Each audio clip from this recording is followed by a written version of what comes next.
సిద్దిపేటకు చెందిన ఇద్దరు కౌన్సిలర్లు స్థానిక ఎమ్మెల్యే మాజీ మంత్రి హరీష్ రావుకు జలకిచ్చారు. పట్టణంలోని 14వ వార్డు కౌన్సిలర్ ఆలకుంట కవిత, 43వ వార్డు కౌన్సిలర్ పయ్యావుల పూర్ణిమ, ఎల్లం కొడుకు సందీప్ కాంగ్రెస్ తీర్థం పుచ్చుకున్నారు. సిద్దిపేట అసెంబ్లీ నియోజకవర్గ ఇన్ఛార్జ్ పూజల హరికృష్ణ, సీనియర్ లీడర్ రైసుద్దీన్ సమక్షంలో హస్తం పార్టీలో జాయిన్ అయ్యారు. వారికి మాజీ ఎమ్మెల్యే మైనంపల్లి హనుమంతరావు కాంగ్రెస్ కండువాలు కప్పి పార్టీలోకి ఆహ్వానించారు. కాగా కవిత బీఆర్ఎస్ పార్టీ నుంచి గెలిచింది. పూర్ణిమ ఎల్లం ఇండిపెండెంట్గా గెలిచి బీఆర్ఎస్లోకి వెళ్ళింది. ప్రస్తుతం బీఆర్ఎస్ నుంచి కాంగ్రెస్ కండువా కప్పుకుంది.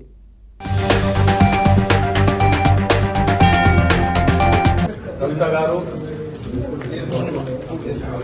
పూర్ణిమ యాదవ్ గారు ఈరోజు తమ కొడుకు సందీప్ గారు, ఎల్లమన్న గారు, మహేందర్ గారు ఇంకా తోటి అనుచరులతో సహా పెద్దలు గౌరవనీయులు హనుమంతన్న సమక్షంలో, మా డీసీసీ అధ్యక్షులు నర్సారెడ్డి గారి సమక్షంలో, పట్టణ అధ్యక్షులు అత్తు ఇమాం గారి ఆధ్వర్యంలో ఈరోజు కాంగ్రెస్ పార్టీలో చేరడం జరుగుతుంది.